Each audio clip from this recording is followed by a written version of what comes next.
नमस्कार, मैं आशीष कुमार। तो सर्दियों में एक समस्या ज़्यादातर देखने को मिलती है कि अगर आप वार्म वाटर से नहाते हैं या फिर ठंडे पानी से नहाते हैं, कुछ चीज़ों का ध्यान अगर आप नहीं रखते हैं, तो फिर पैरालिसिस का खतरा जो है काफ़ी बढ़ जाता है या फिर हार्ट अटैक की भी अगर हम बात करें, तो नहाने का इफ़ेक्ट हार्ट अटैक पे भी देखा जाता है। इस पर विशेष जानकारी के लिए हमारे बीच इस समय मौजूद हैं डॉक्टर देवेश, जो कि एक फैमिली फिजिशियन हैं। करीब डेढ़ दशकों से ये इस लाइन में कार्यरत है और कई लोगों को इन्होंने सलाह दी है जो बेहद ही कारगर साबित हुई है। इसी के आधार पे, इनके अनुभव के आधार पे आज हम इनसे ये विशेष जानकारी लेने वाले हैं कि खास करके सर्दियों में अगर हम बात ओल्ड एज लोगों की करें या फिर अगर हम बात युवाओं की करें, एक समस्या जो कि बहुत कॉमनली देखी जाती है, पैरालिसिस का खतरा काफ़ी बढ़ जाता है या फिर हार्ट अटैक का रेट जो काफ़ी बढ़ जाता है, उसमें नहाने का कितना हाथ होता है, गलत तरीके की अगर हम बात करें तो? क्या कुछ आप इस पे बताना चाहेंगे? नमस्कार आशीष जी और नमस्कार सभी दर्शकों को। धन्यवाद मेरे इतने ब्रीफ इंट्रोडक्शन के लिए।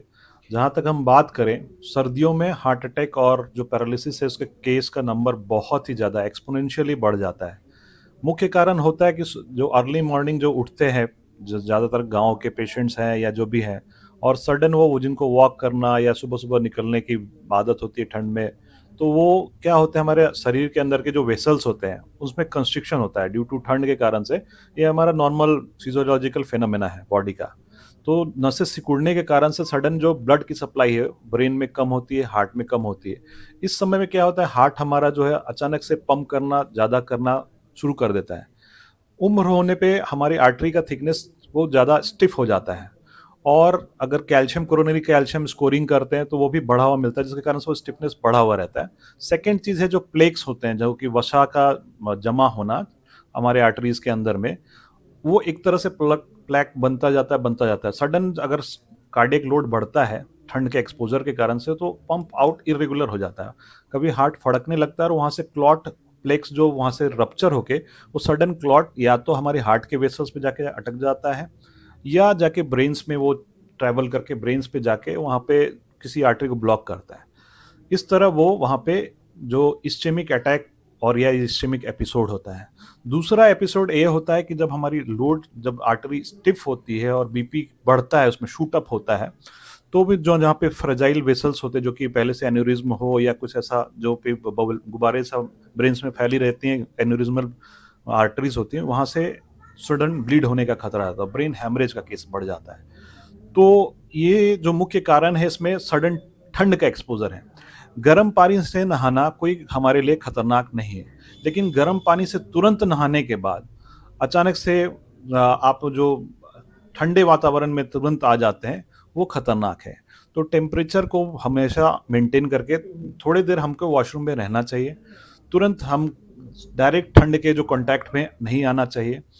ये ज़्यादातर बूढ़े वाले, जो उम्र जैसे बढ़ता जाता है, ये उनमें ज़्यादा होता है, खतरा बढ़ते जाता है। यंग पेशेंट्स को उतना ज़्यादा ये इफेक्ट नहीं करता, क्योंकि उनका बीपी भी स्टेबल रहता है, उनकी आर्टेरियल थिकनेस भी उतनी स्टिफ नहीं होती है, और जो प्लेक्स भी उतने ज़्यादा फ्रेजाइल नहीं होते हैं। छोटे बच्चों में क्या होता है कि अगर हम सडन ठंड और मतलब या तो ठंडे पानी से तो नहाना ये बिल्कुल ही नामुमकिन सा ही बात है कि इस वेदर में टॉयलेट भी नहीं कर पाता इंसान, और करना भी नहीं चाहिए। तो ठंडा पानी प्रेफरेबल नहीं है। गुनगुना पानी या बॉडी टेम्परेचर के आसपास थोड़ा गर्म हो तो वो हमारे लिए अनुकूल है। जैसे जैसे छोटे बच्चे हैं उनकी इम्यूनिटी थोड़ी कमज़ोर होती है, बूढ़े लोग की भी इम्यूनिटी कमज़ोर होती है। इस पे निमोनिया, अदर जो वायरल इलनेसेस है वो इजीली कैच कर लेते हैं इस मौसम में। तो सडन वन ऑफ सडन ठंडा और कॉन्ट्रास्ट बोलते हैं, जो इस इनका मिसमैच होने से ये सारी परेशानियां होती है। इसमें सर मार्क करने वाली बात ये भी है कि जब हम बेड पे सोए रहते हैं, रात के समय अगर हम वॉशरूम वगैरह के लिए जाते हैं, नेचर कॉल जब भी आता है, तो उस समय भी तो यही सिचुएशन क्रिएट होता है ना कि गर्म से हम सीधे ठंडे वातावरण में आ रहे हैं और खास करके वॉशरूम का वातावरण तो बहुत ज़्यादा डीप हो मतलब डाउन होता है। तो इस कंडीशन में भी पैरालिसिस का जो खतरा है, चूँकि हम देखते हैं या फिर ब्रेन स्ट्रोक की आपने बात कही, ये सभी बढ़ जाते हैं। इस समय भी तो उनको ध्यान देना बहुत होगा ही ना? ज़्यादा बढ़ जाते हैं, खास कर ठंड से समय में ये देखने को मिलता है कि हर आए दिन मैं तो एक जो लोकेलिटी या जो भी है, मैं पेशेंट्स का एक देखता हूँ, एक क्लस्टर को ही इकट्ठा करता है। जब मेरे पास डेली एक पेशेंट, दो पेशेंट पैरालिसिस और हार्ट अटैक के पेशेंट डेली आते हैं, तो ये सब जो बेतिया सब अर्बन मतलब ये लोकेलिटी है, इसके अलावा जो ग्लोबली हम बात करें, इसका रेशो बहुत ज़्यादा है, ठीक है, बर्डन बहुत ज़्यादा है। तो इसमें जागरूकता की बहुत अहमियत है, जो कि आप विशेषकर आप इस पे ध्यान दे रहे हैं कि सुबह-सुबह जो है ये सारा इंसिडेंट जो होता है, या तो आप 3 बजे से लेके 6 बजे के बीच में ही ये आप भोर की बात कर रहे हैं, 3 बजे भोर से लेके 6 बजे के सुबह। बीच ही सडन ब्रेन हेमरेज के केसेस बहुत ज़्यादा या हार्ट अटैक के केसेस बढ़ते हैं, और उसका ये मुख्य कारण यही है कि आप सडन एक टेम्परेचर से, गर्म टेम्परेचर से अचानक से ठंडे टेम्परेचर की तरफ मूव करते हैं, यही विषय। इसके लिए क्या करना चाहिए? एक समय जो आपने बता दिया 3 से 6 का, अगर कोई वॉशरूम के लिए जाता है या फिर बहुत ऐसे गाँव में लोग होते हैं जिनको उठने की आदत हो गई रहती है, तो क्या करना चाहिए सर्दियों में? एक तो जो गाँव में आप परिस्थिति बता रहे हैं, गाँव में कई बार टॉयलेट बाहर होता है, तो उसमें एक्लिमेटाइजेशन का टाइम नहीं मिलता है, तो आपको बिल्कुल रुक के जाना चाहिए। आप जब भी ठंड की तरफ निकलते हैं 1-2 मिनट वेट करना है, जब हेड पे ब्लड सर्कुलेशन पहुंच जाए, हाथ पैर रगड़ते हुए आप आराम से धीरे धीरे करके कंबल ओढ़ के जाएं, तभी आप डायरेक्ट एक्सपोजर को हमेशा ही अवॉइड ही करना है। आपको पूरी तरह से कपड़े पहने होने चाहिए, पूरी बाँह ढके हुए, दस्ताने, मफलर, ये सब, और शॉल वगैरह, जिस आप बैकग्राउंड से बिलोंग करते हैं उस तरह के आपको पूरी गर्म कपड़ों का आपको इंतज़ाम करके ही ठंड में ही जाना है।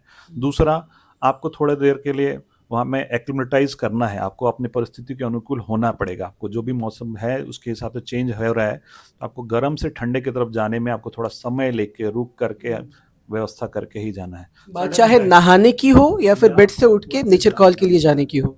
कारण इसमें मुख्य तरह से जो कॉन्ट्रास्ट ऑफ टेम्परेचर है वही मेन एक रीज़न है, और हमारी फिजियोलॉजिकल बॉडी की जो उसके एवज में हम लोग जो प्रतिक्रिया होती है, ये दोनों का प्रतिक्रिया का मिक्स हम लोग को जो मिलता है परिणाम, पैरालिसिस या हार्ट अटैक, इन दोनों का ही मेन।